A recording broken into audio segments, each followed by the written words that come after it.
cultural values on education differs from group to group throughout the world. And so some cultures, they place more value on education than other cultures do. And as a result, their economic outcomes, their skills, and also the value that they bring to the marketplace, it reflects this, right? And so in this video, we're going to talk about some of the impacts that education has had on certain groups with both higher and lower cultural commitments to education. And so to do so, we're going to continue reading in the book, Wealth, Poverty, and Politics by Dr. Thomas Sowell. Different cultures differ not only in the amount of education people seek, but also in what kinds of education they seek, and in the qualitative levels they achieve in that education. Comparisons of people from different social groups with the same education measured in years of schooling miss the other dimensions of education, and can therefore often falsely ascribe discrimination when the rewards differ among individuals from different social, racial, or other groups with ostensibly the same education as measured by years in school. In other words, people who went to school for the same number of years, they sometimes think that they have the same level of education as someone else just because they have the same number of years of schooling, right? But he says that they are missing the other dimension of education, which is what? The type of education that they received in school, right? And because of this, they may compare themselves or the group that they're in to other groups who have completed the same number of school years, and those other people are doing better. And when they compare themselves, they start hollering discrimination, right? When that's most likely not the case. It is not uncommon for some culturally distinct minority to have not only more education, but also qualitatively better education than the surrounding majority population, either in terms of education in intellectually more challenging specialties or in terms of higher individual achievements in their education. It is not uncommon for a small group to outperform the larger group by taking the more difficult road on focusing on subjects that are more intellectually challenging, or pushing harder and going further in their studies. In 1972, most of the A's on university entrance examinations in Sri Lanka went to members of the Tamil minority, rather than members of the Sinhalese majority. During the days of the Ottoman Empire, Armenian students outperformed students from the Turkish majority, and even wrote better in the Ottoman Turkish language than Turkish students did. Choices of educational specialties can also differ greatly among groups with different cultures in the same society.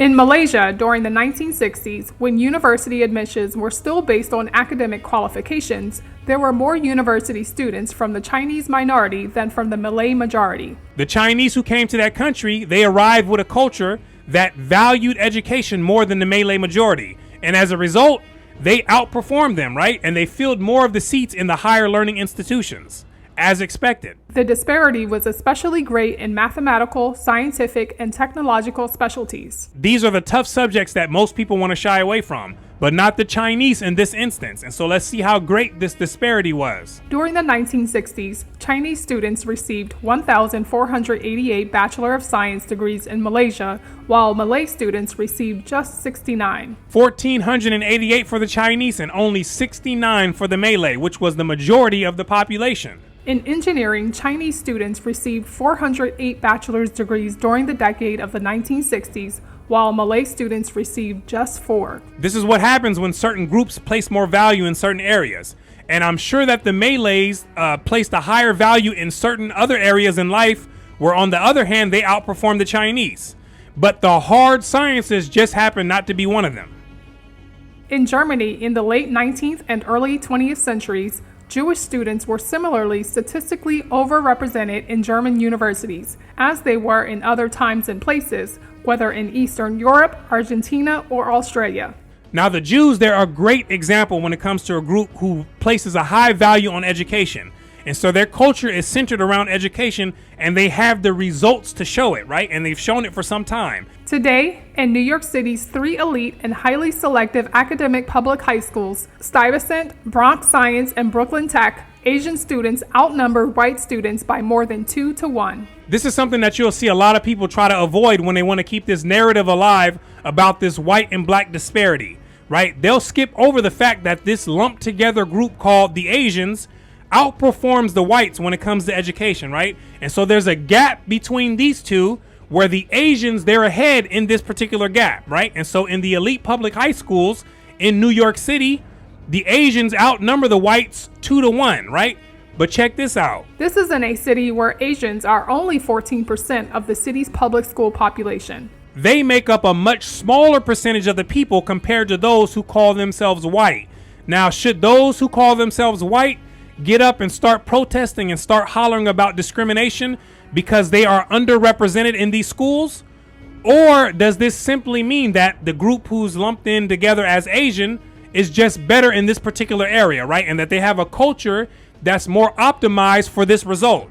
Think about that. By contrast, majority groups that are lagging economically tend also to lag educationally, both quantitatively and qualitatively. They lag in both categories, right? They complete less years of schooling, and they also go to school for less valuable subjects. As university students, they tend to specialize in easier subjects, rather than in subjects like mathematics, science, or engineering. And what happens as a result of doing this? This in turn often leads to less promising careers or to unemployment. Do you see how simple this is? If someone has a master's degree in English, and then another person has a master's degree in, let's say, chemical engineering, although both of these people have a master's degree, which one of these people do you think has a better chance of finding a job, right? We all know the answer to this question, but some people, they try to act as if these factors are irrelevant.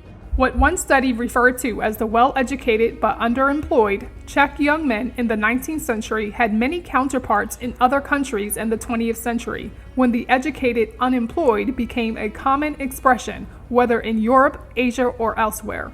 People who have acquired academic degrees without acquiring many economically meaningful skills not only face personal disappointment and disaffection with society, but also have often become negative factors in the economy and even sources of danger, especially when they lash out at economically successful minorities and ethnically polarize the whole society they live in. They get mad and they take out their frustration on the winning group.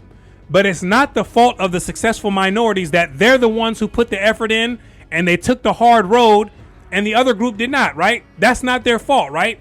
That's a choice that they both freely made, but the people still get hot no matter what, right? They still get mad. Such young members of newly educated lagging majorities provided much of the membership of anti-Semitic movements, which became politically powerful, leading to discrimination and even violence against Jewish students in the universities. Not only were frustrated young graduates from majority populations, many the first generation of their families to reach higher education, among the disaffected who blame better prepared minorities for their own lags, the intelligentsia of lagging groups have likewise promoted group identity ideology and group identity politics. Here they go with the blaming, right? And this is a point that Dr. Thomas Sowell helps demonstrate throughout the book, that many of the circumstances that people either witness or they experience in their own home country, these are not something that are always just unique to them, right?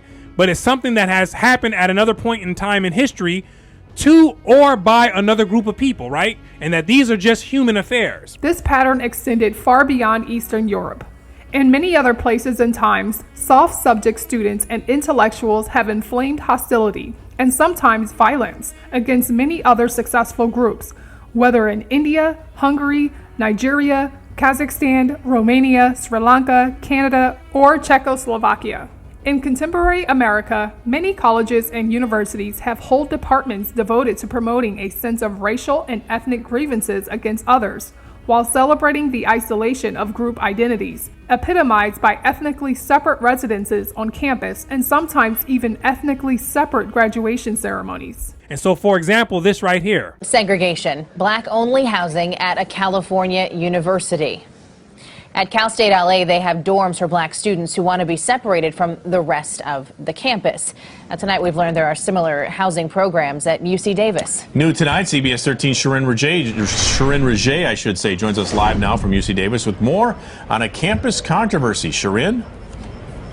Sam and Christina, the black students who choose to live here at the African-American complex here at UC Davis say this is the place that they feel most connected and safe. But as we see these kind of housing options appear on different campuses throughout the state and throughout the country, the question is this segregation?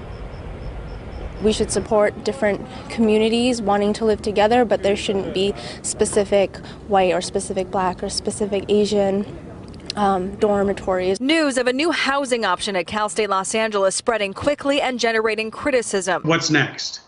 Are we going to have Hispanic only? Are we going to have Asian only? Are we going to have white only? From former California State Assemblyman Tim Donnelly, who spoke to us via Skype, to students, the campus making national headlines for setting aside 20 spots in their 192-unit dorm complex for African American students. It's definitely not putting us back. It's putting us forward, if anything. Cindy DeLone is the president of the Black Student Union at UC Davis. She lived here her freshman year at Campbell Hall at the African American housing complex, where roughly 45 to 70 students are accommodated each year, and says it's a positive opportunity for the Black student population. It's definitely a safe space, just because, like I said, you see so many people that look like you, so many people that are going through the same thing that you are going through. UC Davis has offered this housing option for 2 decades now, and university officials say they do not shut anyone out. Many of our students who live in this community identify as African or African American.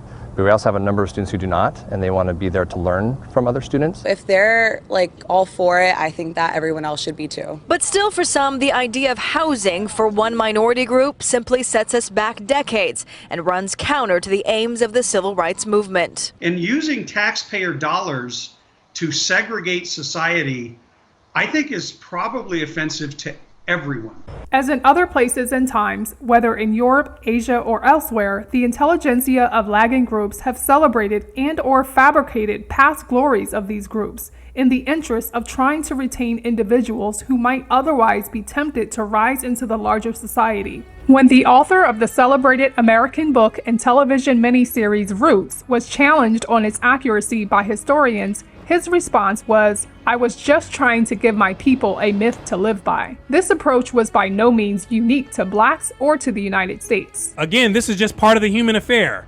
Many of the themes, they get repeated by the same people or by different people. An international study of ethnic groups found cultural revivals to be a response reflecting an awareness of the danger of a fading group identity. Daniel Patrick Moynihan said of his fellow Irish Americans, "The cruel part of this history is that by 1916, Irish nationalism in America had little to do with Ireland.